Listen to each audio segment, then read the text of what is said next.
환영합니다. 여러분의 마음, 이곳에서 풀고 가세요. 기초연금 없어진다더라. 올해는 못 준대. 나라가 돈이 없다잖아. 요즘 이런 말 한 번쯤 들어보셨을 겁니다. 카카오톡 단체방에서도, 모임에서도, 심지어 동네 약국에서도요. 누군가 확신에 찬 목소리로 단언합니다. 친구가 공무원인데 이번에 전부 줄인다더라. 그 한마디에 가슴이 철렁 내려앉습니다. 내가 그동안 애타게 믿고 기다렸던 건데 진짜 사라지는 걸까? 나도 이제 끝인가? 실제로 72세 김순옥 씨도 밤새 뒤척였습니다. 통장에 들어오던 그 돈이 혹시 이번 달엔 안 들어오면 어쩌나. 그 생각에 휴대폰 알림 소리만 나도 심장이 쿵쾅거렸어요. 잠도 제대로 못 이뤘습니다. 여러분, 이런 불안 너무나 절실히 이해됩니다. 왜냐하면 기초연금은 단순한 돈이 아니라 삶의 마지막 버팀목이기 때문입니다. 그 한 달의 연금으로 병원비를 내고, 약값을 내고, 전기세를 내고, 손주 용돈을 쥐어줄 수 있기 때문이죠. 그 돈이 없다면 어떻게 하루하루를 버텨내겠습니까? 그런데 결론부터 확실히 말씀드리겠습니다. 기초연금 절대 없어지지 않습니다. 지금도 지급 중이고 2026년에는 오히려 대폭 확대됩니다. 2026년 1월 현재 기준으로 단독가구 월 247만원, 부부가구 395만 2천원 이하면 받을 수 있습니다. 작년 2025년보다 무려 19만원이나 올랐습니다. 단독가구는 2025년 228만원에서 247만원으로, 부부가구는 364만 8천원에서 395만 2천원으로 대폭 상향됐습니다. 즉, 올해는 훨씬 더 많은 분들이 수급 대상이 됩니다. 그뿐만 아니라 소득 하위 50%부터 월 최대 40만원까지 단계적 인상하는 방안이 이미 확정 단계에 있습니다. 2027년에는 전체 수급자로 확대됩니다. 이건 축소가 아니라 대대적인 확대와 전면적인 강화의 흐름입니다. 그런데 왜 없어진다는 소문이 도는 걸까요? 그건 일부 말만 잘라서 퍼졌기 때문입니다. 정부가 제도를 조정한다, 기준을 재검토한다는 말을 하면 사람들은 즉각 그럼 깎이겠네라고 받아들입니다. 하지만 실상은 정반대입니다. 보건복지부는 2026년을 목표로 기초연금 제도의 전면 안정화를 강력히 추진하고 있습니다. 신청 절차는 획기적으로 간소해지고 소득과 재산 조회도 복지로와 국민연금공단 시스템이 완벽하게 자동 연동됩니다. 이제는 서류 한 보따리 들고 줄 서는 시대가 완전히 끝났습니다. 국가가 여러분의 노후를 더욱 확실하게, 더욱 든든하게 책임지겠다는 강력한 선언입니다. 하지만 여전히 이런 걱정은 남습니다. 그럼 나는 정말 해당될까? 우리 부부는 재산이 좀 있어서 탈락하는 거 아냐? 통장에 돈이 조금 있는데 그것도 전부 계산되나요? 지금부터 그 질문에 하나하나 명확하게 답해드리겠습니다. 기초연금이 누구에게, 어떤 기준으로, 왜 주어지는지, 그리고 2026년 기준으로 내가 받을 수 있는지, 어디서 막히는지 한눈에 완벽하게 이해하실 수 있게 알려드리겠습니다. 오늘 주제가 마음에 드신다면 구독과 좋아요 눌러주세요. 여러분의 노후를 안아주는 최고의 컨텐츠로 보답하겠습니다.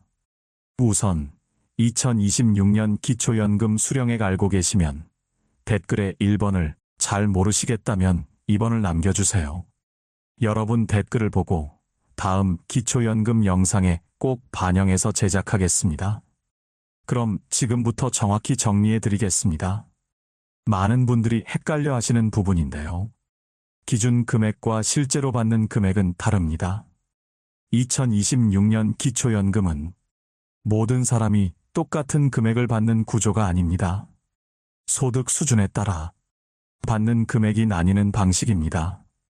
2026년 기준으로 소득이 가장 낮은 구간에 해당하는 분들은 1인당 월 최대 40만 원까지 받을 수 있고, 그 외 일반 수급자의 경우에는 그보다 낮은 금액이 단계적으로 적용됩니다. 그래서 단계적으로 얼마냐면 이렇습니다.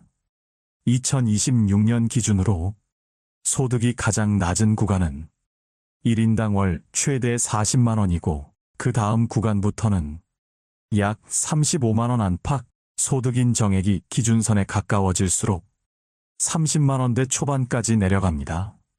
즉 2026년 기초연금은 대략 30만 원대 초반부터 40만 원 사이에서 개인별로 결정되는 구조입니다. 여러분, 혹시 이런 생각 해보신 적 있으신가요? 같은 동네에 사는 친구는 받는다는데 나는 왜 떨어졌지? 우리 둘 다 집 있고 비슷하게 사는데 도대체 뭐가 그렇게 다르다는 걸까? 바로 이 차이를 만드는 게 소득인 정액입니다. 이건 기초연금의 핵심이자 모든 판단의 결정적 기준입니다. 쉽게 말하면 정부가 이분은 생활이 어려운 분인가? 를 계산할 때 쓰는 종합점수표입니다. 이 소득인 정액은 두 가지로 구성됩니다. 바로 소득평가액과 재산의 소득환산액입니다. 들어보면 복잡하게 느껴지시겠지만 아주 간단히 말하자면 이렇습니다. 소득평가액은 실제로 들어오는 돈입니다. 예를 들어 근로소득, 사업소득, 연금소득, 이자소득 같은 것들이죠. 재산의 소득환산액은 가진 재산을 돈으로 환산해서 계산한 겁니다. 예를 들어 집, 전세금, 자동차, 금융자산 등을 일정 비율로 소득처럼 계산하는 것이죠. 즉, 얼마를 벌고 있는가와 얼마를 가지고 있는가를 합쳐서 나온 값이 바로 소득인 정액입니다. 그럼 이제 구체적으로 볼까요? 먼저 소득평가액, 즉 실제 들어오는 돈부터 살펴보겠습니다. 소득평가액은 말 그대로 매달 내 통장에 들어오는 돈을 기준으로 합니다. 근로소득, 사업소득, 공적연금, 사적연금, 이자, 배당, 임대료 등이 모두 포함됩니다. 하지만 여기서 결정적으로 중요한 점은 전부 다 합치는 게 절대 아니라는 겁니다. 근로소득에는 30%의 근로소득 공제가 있습니다. 예를 들어볼까요? 김순자 어르신이 월 100만 원짜리 경비 일을 하신다고 가정합시다. 그러면 실제로는 100만 원이 아니라 공제 30%를 제외한 70만 원만 소득으로 인정됩니다. 이건 일하시는 분들의 의욕을 절대 꺾지 않기 위한 배려입니다. 즉, 일하면 손해보는 구조가 아니라 이래도 연금 수급이 든든하게 유지되도록 설계된 거죠. 이제 두 번째, 재산의 소득 환산액입니다. 수많은 분들이 극도로 헷갈리는 부분이 바로 이겁니다. 아니, 내가 돈 버는 것도 아닌데 왜 집이나 전세금도 소득으로 치느냐, 이 부분이 정말 결정적으로 중요합니다. 정부는 이렇게 계산합니다. 집이나 전세금, 금융재산이 있으면 그것으로 일정 부분 생활이 가능하다. 그래서 그 자산을 소득으로 환산하는 겁니다. 예를 들어 금융재산이 1,000만 원 있다면 그중 2천만 원까지는 기본 공제를 하고 나머지 금액에 대해서만 연 4%의 소득환산율을 적용합니다. 즉, 1,000만 원이라면 2천만 원 미만이라서 계산에 전혀 들어가지 않습니다. 하지만 3천만 원이라면 1,000만 원이 계산 대상이 되고 그 4%를 12개월로 나누면 매달 약 33,000원이 소득으로 환산됩니다. 부동산도 완전히 마찬가지입니다. 본인이 사는 집, 즉 일반 주택은 일정액까지는 전액 공제되고 그 이상인 부분만 계산 대상입니다. 2026년 기준으로 1억 3,500만 원까지는 공제됩니다.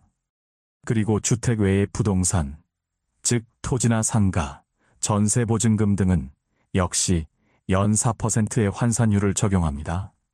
즉, 집값이 높아도 실제로 현금이 아니라면 전부 소득으로 치진 절대 않는다는 겁니다.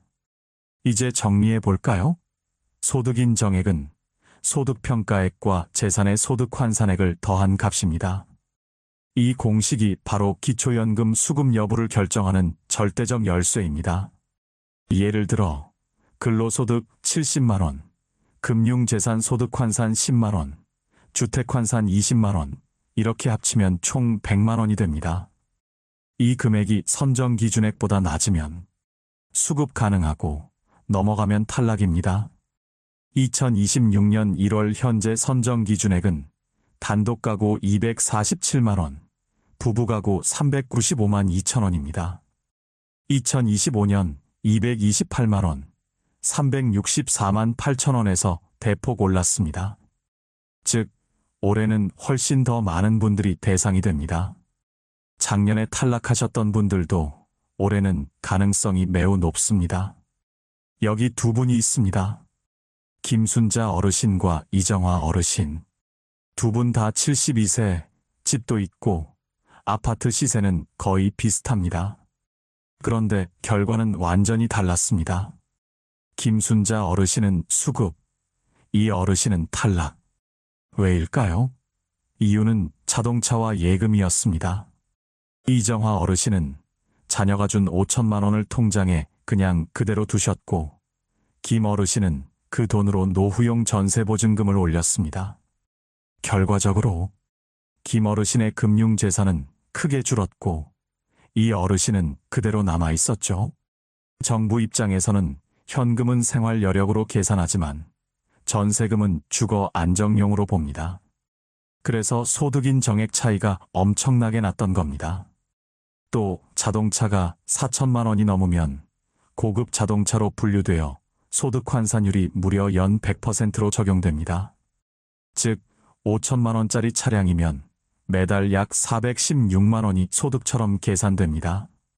반면 10년 이상 된 차량이거나 시가 500만 원 미만이면 아예 완전히 계산에서 제외됩니다. 이 작은 차이가 바로 수급 여부를 가르는 결정적 요인입니다. 여기까지 이해하셨다면 이제 정말 중요한 순간입니다. 이제 알겠는데? 그럼 어떻게 해야 받을 수 있을까?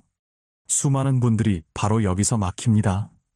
기초연금의 문턱을 넘지 못하는 이유는 복잡한 제도 때문이 절대 아니라 단 한 가지 작은 실수 때문입니다.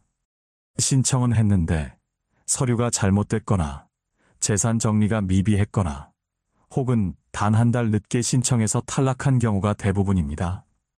그래서 지금부터는 기초연금을 놓치는 7가지 치명적 실수를 알려드리겠습니다. 이 부분을 아시면 복잡한 계산 전혀 몰라도 됩니다. 단 5분 만에 나는 받을 수 있는 사람인가 아닌가 명확하게 감이 오실 겁니다. 첫 번째 실수는 신청일을 놓치는 것입니다. 조금 있다가 하지 뭐. 이사 정리하고 천천히 해야지.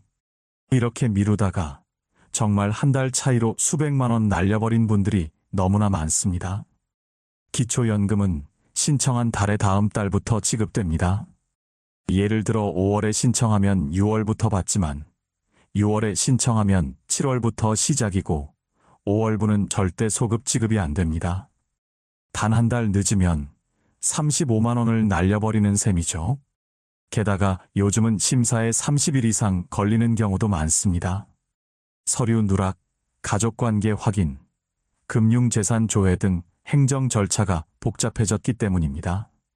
그래서 생각났을 때 즉시 신청하는 게 가장 큰 절약입니다. 복지로나 국민연금공단 고객센터로 전화하면 방문 신청 예약제도 이용할 수 있습니다. 공단 직원이 집으로 직접 와서 서류를 도와주는 서비스입니다. 특히 70대 이상 어르신이나 거동이 불편한 분이라면 반드시 활용하세요. 신청일이 늦어졌다고 어차피 못 받겠지. 절대 생각하지 마세요. 기초연금은 나이 기준만 맞으면 언제든 신청할 수 있습니다. 하지만 빠를수록 압도적으로 유리합니다. 왜냐하면 이건 신청한 날부터 계산이 시작되는 돈이니까요. 두 번째 실수는 통장에 돈을 그냥 방치하는 것입니다. 이건 정말 너무나 많습니다. 이건 안 쓰는 돈이니까 그냥 놔뒀어. 자식이 준 돈이라 내 돈이 아니야. 하지만 정부 입장에서는 그 돈도 생활 가능 재산으로 봅니다. 기초연금은 소득 인정액을 계산할 때 금융재산을 소득처럼 환산합니다. 예를 들어 통장에 3천만 원이 있다고 해볼까요? 기본공제는 2천만 원입니다. 즉 1천만 원에 대해 연 4%를 소득으로 계산합니다. 그럼 한 달에 약 3만 3천 원이 소득으로 잡히는 겁니다. 이게 왜 결정적으로 중요하냐면 기초연금은 단돈 1만 원 차이로도 당락이 갈립니다. 실제로 단독가구 기준 247만 원을 딱 1만 원 초과해서 탈락한 사례도 수없이 많습니다. 그래서 목돈이 있을 경우엔 전세보증금, 장기요양 예치금, 의료비 예치금 등 실사용 목적으로 전환하세요. 이건 생활자금이 아니라 필수 지출로 인정돼 소득에서 완전히 제외됩니다. 이게 바로 돈을 쓰는 방식이 연금 자격을 완전히 바꾼다는 말의 이유입니다.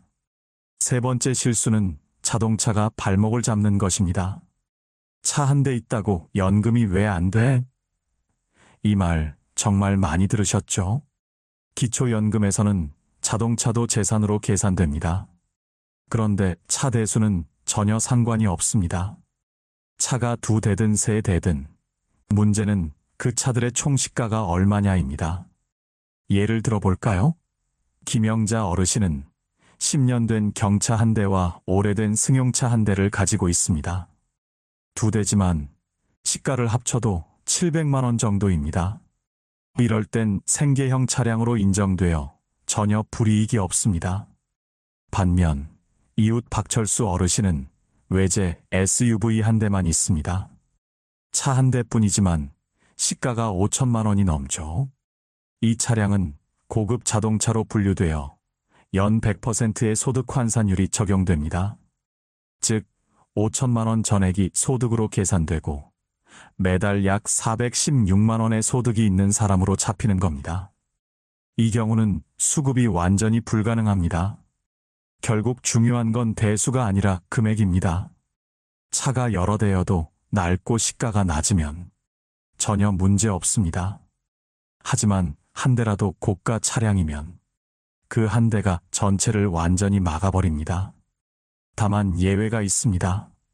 배기량 1600cc 미만 차량, 시가 500만 원 미만, 10년 이상 된 차량 또는 생업용 차량은 아예 계산에서 완전히 제외됩니다. 예를 들어 농사용 트럭, 택배용 화물차, 학원 통학 차량 등은 소득으로 전혀 보지 않습니다. 따라서 차량을 교체하기 전엔 반드시 국민연금공단 고객센터에 문의하세요. 차를 바꿨다가 연금이 끊겼다는 분들 실제로 정말 너무나 많습니다. 고가 차량으로 분류되는 순간 소득 인정액이 수백만 원이 폭발적으로 뛰어버리기 때문입니다. 네 번째 실수는 공동명의 부동산을 방치하는 것입니다. 집은 내 이름이랑 아들 이름이 반반이라 괜찮지 않나요? 절대 아닙니다.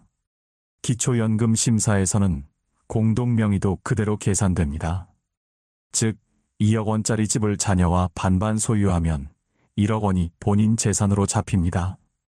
주택은 2026년 기준 1억 3,500만 원까지 공제되지만 그 이상은 소득 환산 대상입니다. 연 4% 환산율을 적용하니 1억 원이면 매달 약 33만 원이 소득처럼 계산됩니다. 그래서 자녀와 공동명의가 아니라 실소유자 명확화 혹은 담보 설정으로 소득 환산 방지가 결정적으로 중요합니다. 단 명의 변경은 세금 이슈가 생길 수 있으니 기초연금센터나 행정복지센터에서 먼저 반드시 상담받고 진행해야 합니다. 다섯 번째 실수는 이자 소득이나 연금 소득을 누락하는 것입니다. 그거 몇만 원인데 굳이 써야 하나? 그 몇만 원 때문에 재심사 대상이 됩니다. 기초연금은 전산으로 모든 기관이 완벽하게 연결되어 있습니다. 국세청, 국민건강보험공단, 은행, 보험사, 모든 데이터가 실시간 통합 조회됩니다. 따라서 이자나 연금 소득을 숨기면 오히려 치명적 불이익입니다. 소득 불일치가 감지되면 지급이 즉시 보류되고 최대 3개월간 심사가 완전히 중단될 수 있습니다. 오히려 정직하게 전부 신고하면 신뢰 대상으로 분류돼 처리 속도가 압도적으로 빨라집니다. 실제로 복지부 통계에 따르면 완전 신고자의 평균 지급 개시 기간은 21일, 소득 불일치자는 46일입니다. 2배 이상 차이 납니다. 여섯 번째 실수는 주소나 가족관계 변경을 미신고하는 것입니다. 기초연금은 세대 단위로 심사됩니다. 그래서 가족 중 누가 같이 사느냐, 주소가 어떻게 되어 있느냐가 극도로 중요합니다. 예를 들어 자녀가 결혼해서 나갔는데도 주민등록상 아직 부모님과 같은 주소라면 소득인정액이 두 사람 합산으로 계산됩니다. 반대로 배우자가 돌아가셨는데 가족관계 변경이 늦어져도 심각한 불이익을 받습니다. 지금은 제도가 완화되어 신청일 기준 3개월 이내 정정하면 그대로 인정됩니다. 하지만 그 기간이 지나면 다시 심사해야 하니 꼭 빨리 신고하세요. 7번째 실수는 중복수급을 착각하는 것입니다. 국민연금 받으면 기초연금 못 받잖아요. 기초생활수급자는 안 된다던데요?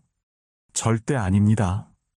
기초연금은 다른 복지와 병행이 완벽하게 가능합니다. 단 일부 복지제도, 예를 들어 주거급여나 의료급여 등에서는 기초연금액 일부가 소득으로 반영돼 감액될 수 있습니다. 하지만 기초연금 자체는 절대 끊기지 않습니다. 그리고 2026년부터는 국민연금과의 연계가 더욱 강화되어 월 60만 원 이하의 국민연금 수급자도 기초연금을 함께 받을 수 있습니다. 즉, 국민연금을 받는다고 해서 기초연금이 줄어드는 게 아니라 두 제도가 서로 보완하는 구조로 완전히 바뀌는 겁니다. 이 7가지만 철저히 지키면 기초연금은 더 이상 어렵고 불안한 제도가 절대 아닙니다. 그냥 신청만 하면 받는 내 돈이 됩니다. 기초연금 신청하러 갔는데 서류가 부족하다고 하더라고요. 복지로에서 신청했는데 처리 결과가 한 달째 감감무소식이에요. 이런 말 주변에서 많이 들어보셨죠? 하지만 이제는 완전히 다릅니다. 2026년부터는 복잡한 절차 없이 누구나 쉽게 신청할 수 있도록 제도가 완전히 바뀝니다. 지금부터 차근차근 알려드리겠습니다. 신청할 수 있는 곳은 3곳 중 한 곳만 선택하면 됩니다. 첫째는 주소지 행정복지센터, 즉 동사무소입니다. 가장 일반적인 방법입니다. 주민등록상 주소지 기준으로 방문하셔야 합니다. 신분증만 있으면 되고 직원에게 기초연금 신청하러 왔습니다라고 말하면 됩니다. 부부가 함께 사는 경우에는 배우자 동의서가 필요합니다. 부부 중 한 분만 가셔도 되지만 배우자 신분증 사본과 도장을 챙기시면 좋습니다. 둘째는 국민연금공단 지사에서 방문 신청하는 것입니다. 가까운 공단 지사에서도 가능합니다. 특히 국민연금을 이미 받고 계신 분은 여기서 함께 신청하는 게 훨씬 편합니다. 소득과 재산 정보를 바로 조회해서 한 번에 심사됩니다. 셋째는 복지로에서 온라인으로 신청하는 것입니다. 요즘 가장 많이 이용되는 방법입니다. 회원 가입 후 본인 인증을 하고 휴대폰 인증도 가능하며 기초연금 신청 메뉴를 클릭하면 됩니다. 이 과정을 마치면 20분 이내로 끝납니다. 2026년부터는 복지로와 국민연금공단 시스템이 완전히 연동됩니다. 예전처럼 등기부등본이나 자동차 등록증을 떼갈 필요 전혀 없습니다. 이제는 클릭 몇 번으로 끝나는 시대입니다. 신청할 때 꼭 챙겨야 할 준비물은 단 3가지입니다. 본인 신분증, 이것은 주민등록증이나 운전면허증, 여권 중 하나면 됩니다. 그리고 통장 사본, 이것은 연금 입금 계좌용입니다. 마지막으로 배우자 신분증, 이것은 부부가 함께 거주할 경우에만 필요합니다. 만약 대리 신청을 하실 경우에는 추가로 위임장과 본인 신분증 사본, 그리고 대리인 신분증이 필요합니다. 만약 가족관계나 주소가 다른 경우에는 가족관계 증명서 한 부만 추가로 내면 됩니다. 예전처럼 재산이나 차량, 예금 잔액 증명서를 직접 뗄 필요는 전혀 없습니다. 국가 시스템이 자동으로 조회하기 때문입니다. 신청부터 입금까지 걸리는 시간은 보통 신청 후 30일 이내에 결과가 문자로 옵니다. 하지만 심사 대상이 많거나 소득 확인이 필요한 경우에는 최대 60일까지 걸릴 수 있습니다. 승인되면 매월 25일 전후로 첫 지급이 이루어집니다. 예를 들어 1월에 신청해서 2월에 승인되면 3월 25일에 첫 연금이 입금됩니다. 만약 탈락 안내를 받더라도 소득인 정액 조정이나 가족관계 변경 후 재신청이 완벽하게 가능합니다. 한 번 떨어졌다고 영원히 안 되는 게 절대 아닙니다. 한 번에 통과하는 꿀팁을 알려드리겠습니다. 첫째, 주소지 확인은 절대적으로 필수입니다. 주소지 기준으로 행정복지센터가 달라집니다. 주민등록상 주소지가 예전 주소로 되어 있다면 미리 전입신고를 하세요. 주소가 다르면 즉시 반려됩니다. 둘째, 배우자 동의서를 미리 준비하세요. 부부가 함께 살면 배우자의 소득과 재산도 함께 계산됩니다. 그래서 배우자의 개인정보 제공 동의서가 절대적으로 필요합니다. 복지로에서도 전자동의 기능이 생겼지만 오류가 날 수 있으니 서면 동의서를 미리 인쇄해 두세요. 셋째, 소득이나 재산 변동은 반드시 즉시 신고하세요. 최근에 전세금을 올리거나 자동차를 새로 구입하셨다면 반드시 신고해야 합니다. 이걸 안 하면 나중에 부정수급으로 환수될 수 있습니다. 공단에 전화 한 통이면 끝납니다. 넷째, 가족이 대신 신청할 땐 위임장을 절대 잊지 마세요. 자녀가 대신 신청할 경우 위임장과 본인 신분증 사본, 그리고 대리인 신분증, 이 세 가지가 없으면 접수가 전혀 안 됩니다. 이 부분 때문에 헛걸음하시는 분이 정말 너무나 많습니다. 다섯째, 복지로의 기초연금 모의 계산기를 꼭 해보세요. 복지로 홈페이지 상단 메뉴에서 모의 계산을 선택하고 기초연금을 클릭하세요. 소득, 재산, 자동차 예금 정보를 입력하면 받을 수 있는지, 얼마 받을 수 있는지를 바로 확인할 수 있습니다. 신청 전에 이걸 해두면 탈락 가능성을 미리 완벽하게 줄일 수 있습니다. 자주 묻는 질문을 정리해 볼게요. 신청은 한 번만 하면 되나요? 네, 한 번 승인되면 자동 갱신됩니다. 매년 다시 신청할 필요 절대 없습니다. 부부가 같이 받아도 되나요? 네, 가능합니다. 다만 부부가 함께 받을 경우 소득합산으로 심사되며 2026년부터는 감액률이 20%에서 15%로 완화됩니다. 신청 시기가 중요한가요? 극도로 중요합니다. 신청한 달부터 지급됩니다. 예를 들어 1월에 신청하면 1월분부터 계산되지만 2월에 신청하면 2월분부터 지급됩니다. 하루라도 늦으면 한 달치를 완전히 놓치는 겁니다. 혹시 거절당했는데 다시 신청할 수 있나요? 완벽하게 가능합니다.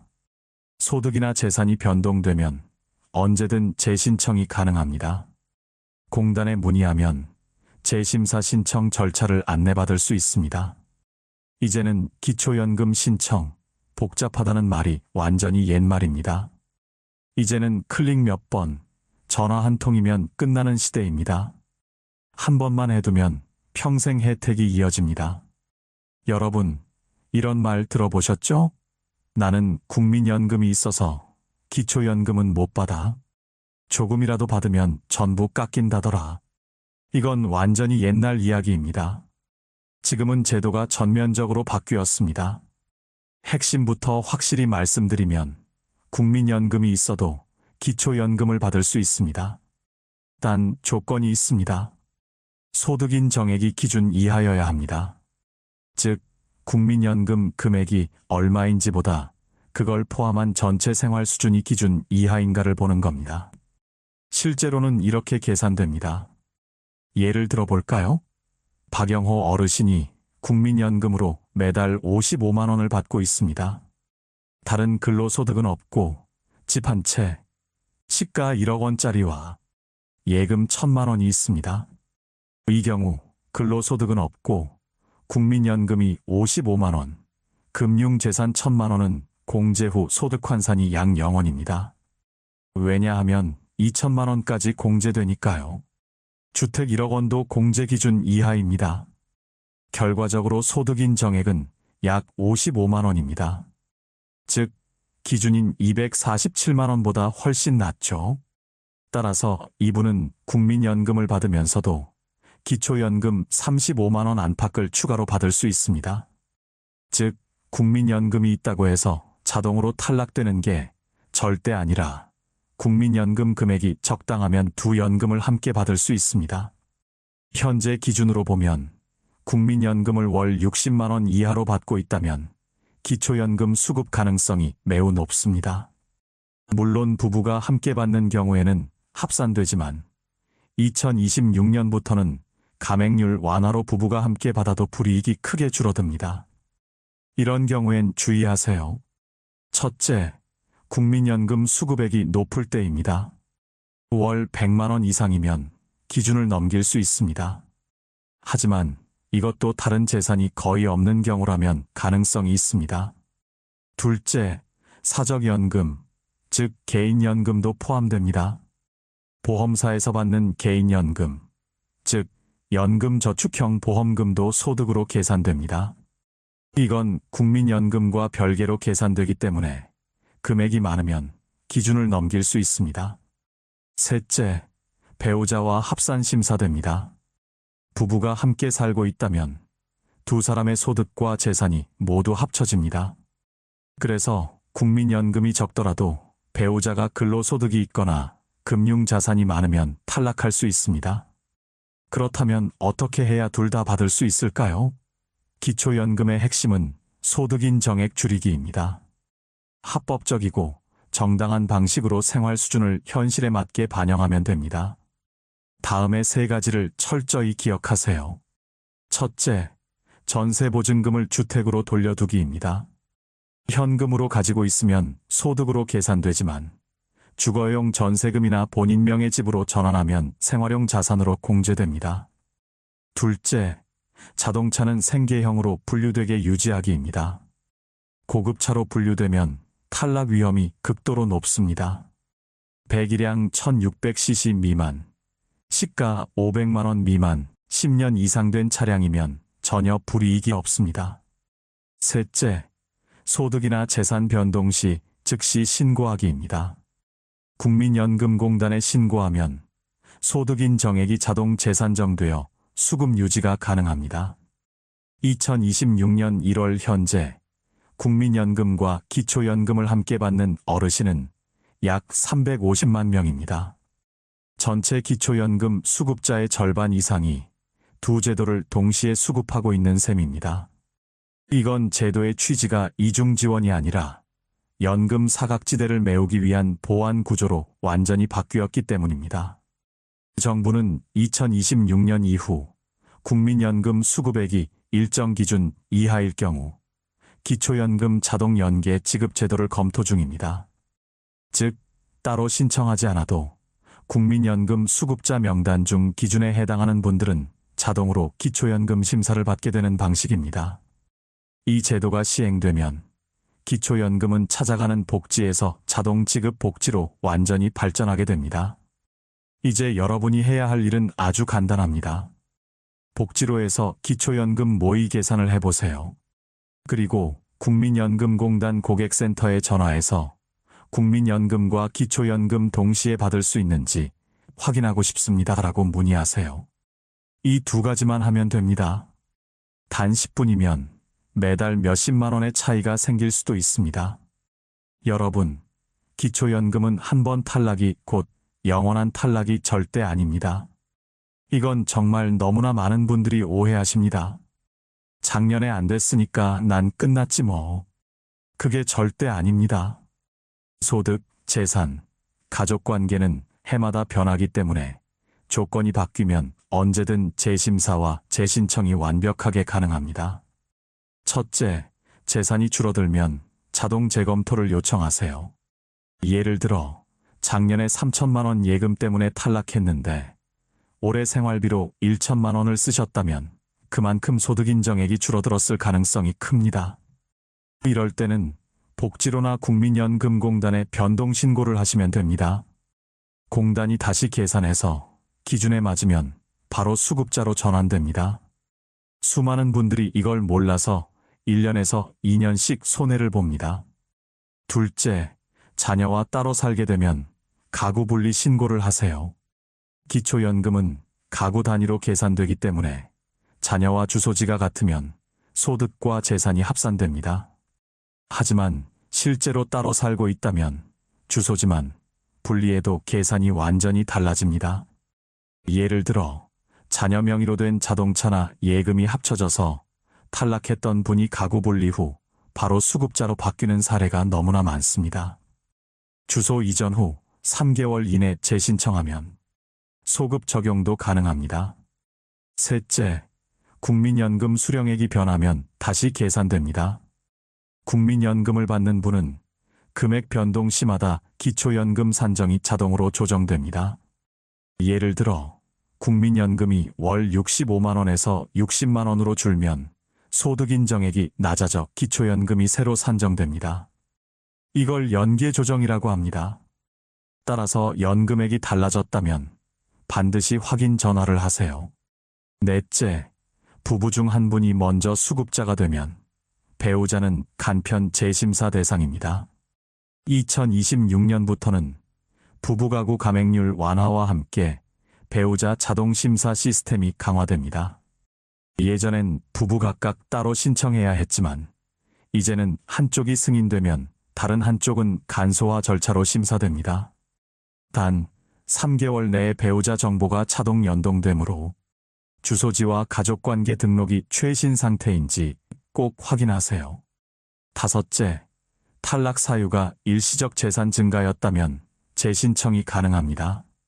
예를 들어 집을 팔고 새 집을 사기 전 잠깐 통장에 돈이 많아졌다면 그 시점에만 탈락했을 가능성이 큽니다. 이럴 경우 일시적 재산 증가 소명서를 제출하면 기초연금이 다시 복구될 수 있습니다. 이건 소득이 늘어난 게 아니라 거래 과정이었다는 걸 증명하는 절차입니다. 여섯째, 본인 건강 악화나 근로 중단 시 긴급 변동 신고가 가능합니다. 갑작스러운 질병, 사고, 폐업, 실직 등으로 소득이 줄었다면 기초연금공단에 바로 신고하세요. 1개월에서 2개월 내 확인되면 다음 달부터 바로 지급이 재개됩니다. 이건 복지 사각지대 방지 제도로 2026년부터 더욱 강화됩니다. 일곱째, 재신청은 언제든 가능합니다. 기초연금은 신청주의 제도입니다. 공단이 알아서 주는 게 아니라 신청해야 받을 수 있고 다시 신청하면 다시 검토됩니다.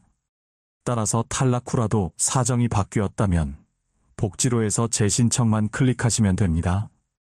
특히 소득 인정액 기준이 오를 때, 즉 매년 1월은 이전 탈락자들이 다시 기회를 잡을 수 있는 시기입니다.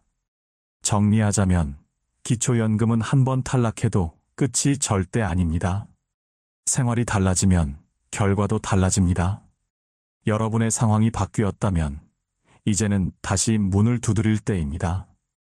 그 문은 언제나 열려 있습니다. 그리고 꼭 기억하세요. 국민연금은 국가의 약속이고 기초연금은 그 약속을 생활로 바꿔주는 실질적 손길입니다. 이 두 가지를 함께 챙기신다면 여러분의 노후는 훨씬 더 든든해질 겁니다. 오늘 내용은 여기까지 정리하겠습니다. 다음 시간에는 2026년 국민연금 변화와 실전 대처법을 더 쉽고 정확하게 안내해 드리겠습니다. 영상이 도움이 되셨다면 구독과 좋아요, 알림 설정까지 부탁드립니다. 여러분의 노후가 든든해지도록 늘 가장 먼저 확인하고 가장 쉽게 풀어드리겠습니다. 오늘 영상을 보며 여러분은 어떤 생각이 드셨나요? 여러분의 경험과 생각을 댓글로 나눠주세요.